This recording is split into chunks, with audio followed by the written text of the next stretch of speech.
All right, everyone. Um, I'd like to introduce the artist first, and then he will give a talk, and then we can ask him some questions. I have some questions of my own, and you're welcome to ask questions as well. Thanks, David, for being here. Let me see. What was that? Now I'm just trying to get the PowerPoint out of the view so we can see you. There you are. Um, So David Harper, he was born in Toronto, Canada, and now lives and works in Philadelphia. He received his BFA from Nova Scotia College of Art and Design and his MFA from the School of the Art Institute of Chicago in Fiber and Material Studies.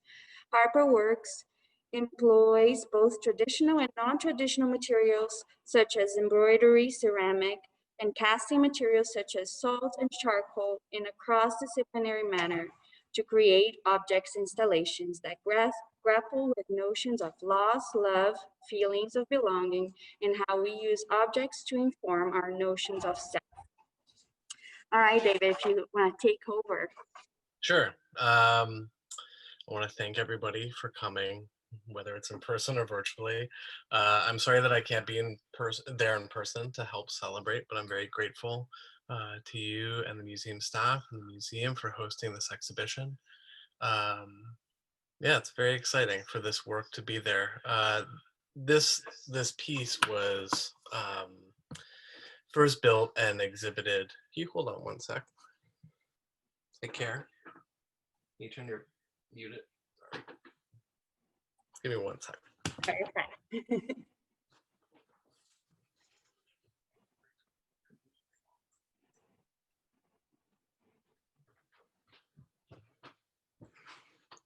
Sorry, we have two computers going and I could hear the other one. Yeah, I'm very grateful for this exhibition to be on view. I first built this work back in 2016 for the John Michael Kohler Art Center. At a time where I was really, exploring my work and trying to branch out and do big and bolder and better things for myself and my work. And it was a turning point for me in my making process, and the exhibition was wonderful and did everything that I needed it to do personally. And then it went into crates and disappeared, and to see it emerge now during this time is really phenomenal. So I'm very grateful. Like you said, the work is kind of an exploration of my personal self and my ideas and thoughts surrounding loss and love and collecting, and how we surround ourselves with objects to inform our notions of self. It was an experiment to look at my studio practice and look at how I make things and look at the things I love and the things I fear, and to try to tell a story, to build something that said all of those things. Whether or not I was successful or not, I'm, to this day, I'm unsure. I love this body of work, and it was a big leap for me. And every time I see it, whether it's in pictures, in person, I find new things for myself. And that was something that I was hoping to give to the audience as well. An installation where you could revisit it or walk through and find new narratives and new ideas throughout the installation. Well, there's so many conceptual layers to this installation here. I wanted to start with art history. Can you tell us a bit about the art historical references within this show? Sure. There's some very specific ones. There's some references to Bernini. There's some references to Rembrandt, Dürer.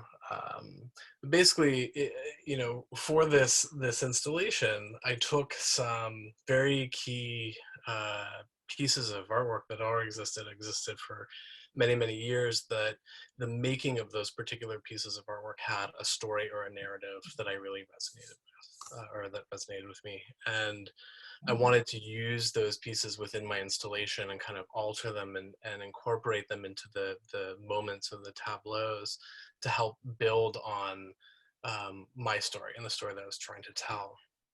So, for instance, I use um, the paintings of Bacchus and sick Bacchus, and embroidered over these reproductions of the paintings because I wanted to explore these ideas of um, sickness and health within the making process and what we go through when we're trying to create something, the ugliness and the beauty that comes with building something for other people.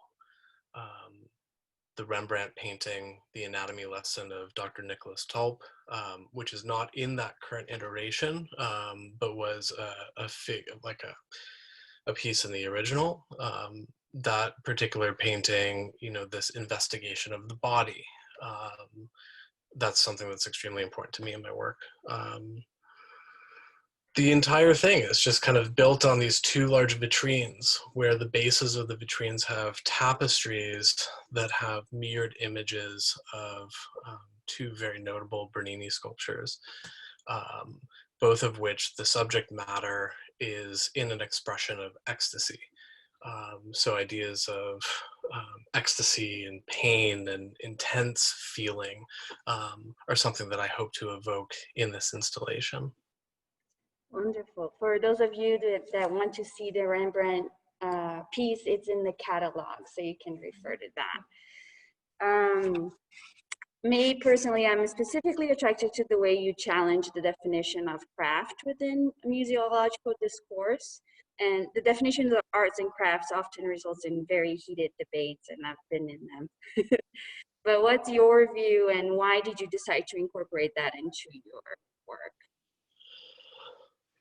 I did not, by the time I encountered the art craft argument or debate, it was almost too late for me. I had already fallen in love and seemingly done both without really knowing it. Arts and crafts are to me like, these things that go hand in hand, and whether or not it's the study of the idea or the material, those are two things that I can't separate in my studio.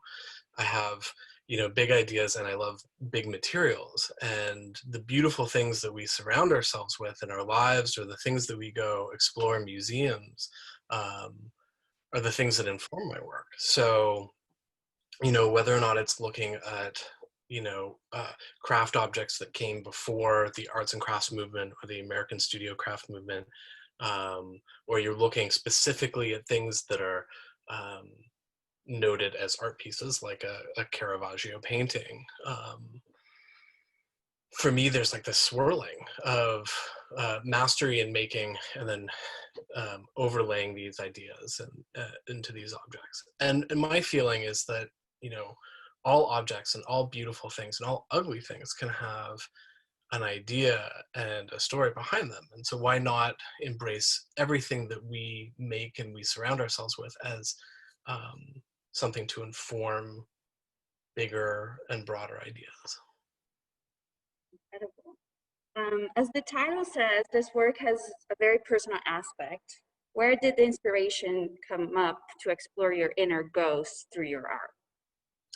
Um, when I started making this work, I was thinking of the entire installation as a physical, recreation of what I imagine, my ghost would look like, and not, a phantasm of me, but, remnants or, kind of spectral moments of objects that represent my life. And it was when I started thinking that way about like these alternate ways of viewing your ghost as like your memory rather than, this like, you know, semi-transparent figure of oneself. Um, I really started to think about how, like when you build things, when you make art, when you create installations, you're creating like little sections of your ghost. It's this weird moment that I had in the studio that I just really needed to elaborate on. And it grew. I started thinking about faith, and I started thinking about, having faith in something, and the feelings of being lost within something, and then looking for ways to get through it.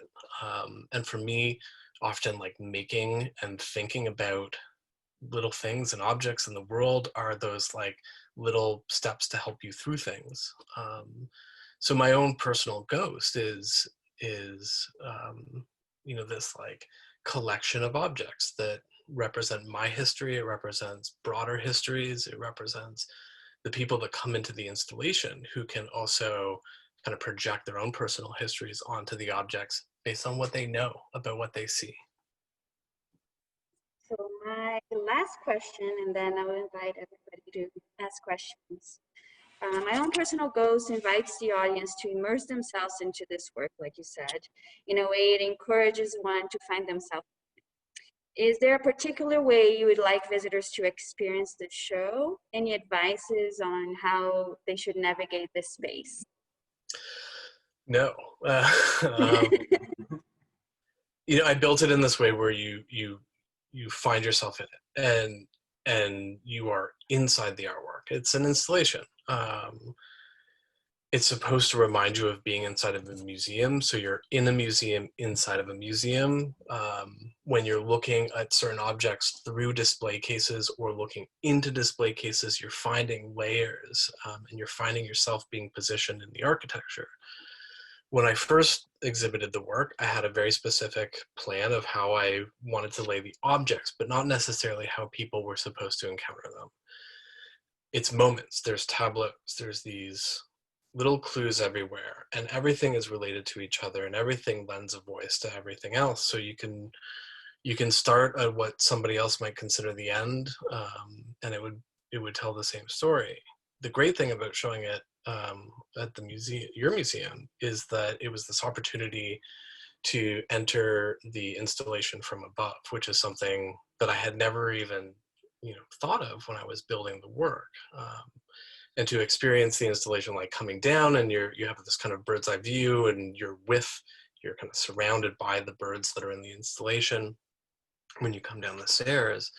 That was a whole new factor even for me. So there's no right or wrong way to view that work. I just want people to find themselves in it. All right. Question. Hannah, you want to come here?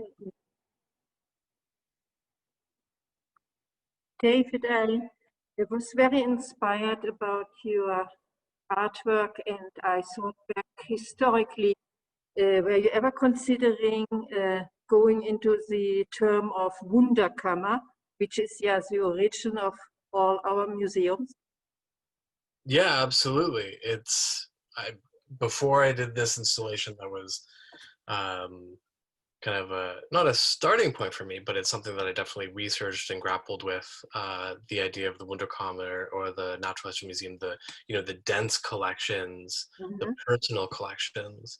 I've done work within non-traditional museum spaces where it's a old mansion, and I can incorporate my work into the architecture, and sometimes speaks to the language of the Wunderkammer a little bit more, where it feels like these interventions or these objects that might be a little odd, they might be more traditional, but they get interjected into these spaces that make it seem a little bit more comforting. So definitely.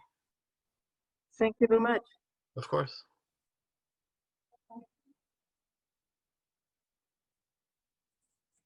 No. Well, Paul Baker Prindle, who organized this show, and the previous director here at the Lily, he didn't make it. He was gonna be via Zoom as well, but he did send me. He was? He is? Paul. Is he here? Hi. Yeah, he is. Hi, Paul. You are. Hi. Look, it's Paul, guys. It's so good to see you all. Good to see you. I'm glad you made it. So maybe you want to share some of your questions, or tell us a little bit about your involvement in this show. Sure. Yeah. I mean, I think I'm minimally involved. I mean, it's David's work that I feel really fortunate to just have had a small part in helping, bring to Reno, and getting the opportunity to talk with him and visit the studio. And and write about the work, which I think is, that's an honor that I think a lot of people might not understand, just like how challenging it is to take on writing about somebody else's creative work, and to do it justice. But I felt that David, it's weird talking about you when you're right there, but David is just such a generous artist, and I remember sitting in a parking lot texting with him because I was trying to make sort of a sense of an idea. And just now hearing you talk, David, and thinking about what you said about being able to see the installation from above, immediately sort of adds additional dimension to the anatomy lesson of Dr. Tulp, right? Because the setup of the well in the museum kind of allows for this spectatorship. And for me, the role of the viewer and the spectator, and I think for you, as you talk about how people are supposed to navigate the space, is, the viewer is really critical to making meaning happen, I think. Absolutely. I'm sort of curious, you work sort of episodically or in series, and one thing I don't think really talked about is how one body of work leads to the next, how you sort of make those transitions, because there are these sort of common icons and symbols and techniques and ways of working, and your palette has some continuity across bodies of work, but then also they're really discrete, separate bodies of work. So how does that unfold for you? That's like the panic of the studio. It's it's the most horrible thing that I go through. It's that I never feel like I'm done something.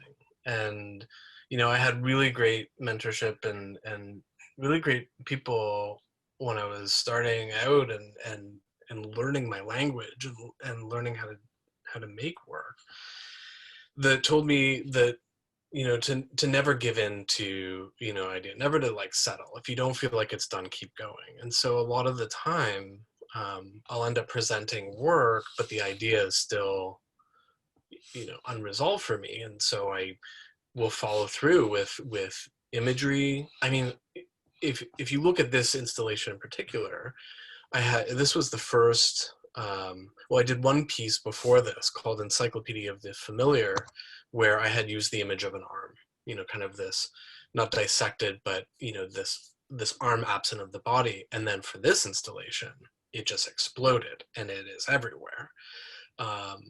The investigation of the arm, this fascination I have with my arms and the arm, was trying to work through it in this installation. And I put it in so many times, it's insane. And then it wasn't done. And I continued afterwards. I've done several more pieces and installations that have that imagery. It's this feeling that I have that if I haven't figured it out, and I don't believe I can figure it out through one object or image that I make, I have to keep going until I'm satisfied.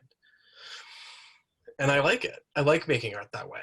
I like that that every day I move forward, I can look back and see my history and see what I've made and see what I've thought about. And it, like I can track things, and I can track my interests, and I can track my, my learning and my making by never stopping. I think that's really interesting because in a way, then the objects kind of add additional kind of layers, amplified layers, in that your work is already about memory and the works are already about memory. But then these works that you've made about memory are about your memory of working with memory. Yeah. If that makes sense, right? Yeah, absolutely. I think we've talked about it. You mentioned it, I believe, in the essay, that every time you reach back for a memory, you're re-engaging it and you're remembering the remembering. And so no memory is perfect two times. And it's this beautiful stumbling upon yourself to remember things, and the constant reinvention of memory in your brain. You're creating new synapses every time you think about something. Mm. Yeah. It seems to me there's a really lovely power to that realization, especially in this moment where when you realize that the past is just really behind you, that every day is really an opportunity. Every remembering is a new opportunity, which is maybe needed more today than ever before. There's a possibility in that. Yeah. I mean, we look to history to help ourselves and to inform our decisions moving forward, but we also have to be creative about the next steps we take. And if we, if we focus too much and just fall over history over and over again, we're never going to get ourselves out of trouble, or we're never going to create new trouble. It's a delicate balance. Can I ask one more question? Yeah. It's like maybe it's a weird question, but your work is so much about museums in a way, museums as sort of framework and the mechanisms and behaviors of museums. I live in California. We can't go to museums right now. There's this big question of, will we ever go back to normal, whatever that was? I'm curious, like, as an artist, what do you think museums will or should look like in the future relative to the pandemic, but also relative to all the other things that are, all the questions and opportunities emerging right now? I think the thing that I've been thinking about the most in regards to museums is, like how much I miss them, how much I love going to them, and why, and what they do for me. And that moment when you step into a museum and your breath is taken away. I believe that experience needs to be more accessible to everybody. I am very fortunate that I've been going to museums since I was a little boy, and that is a built and learned experience. I understood, that I am in this place of learning, this place of history, and it's an extremely privileged upbringing. They need to be more accessible. Everybody needs to go to museums. Everybody should be present in museums, whether or not they're represented on the walls or they feel like they belong there. And I don't think that we're doing a good enough job of that. They're really, for anybody that works in museums or is an artist and has the same experiences that I'm talking about, that is the gift that we need to keep spreading and keep, giving to more and more people so that we can share in that. And I do, this is my hands across the world moment, but I do feel like we would be in a far better place if everybody had that accessibility and that understanding of these spaces. I really hope we get, that I miss museums. I really do. Same. Yeah. Thank you. Thanks. Of course. Thank you, Paul. Thank you, David, for taking the time to be here with us today virtually, but nonetheless here with us. We are gonna take a break and then everybody can enjoy the exhibition. And thank you so much, everyone, for coming. Really appreciate it. Thank you.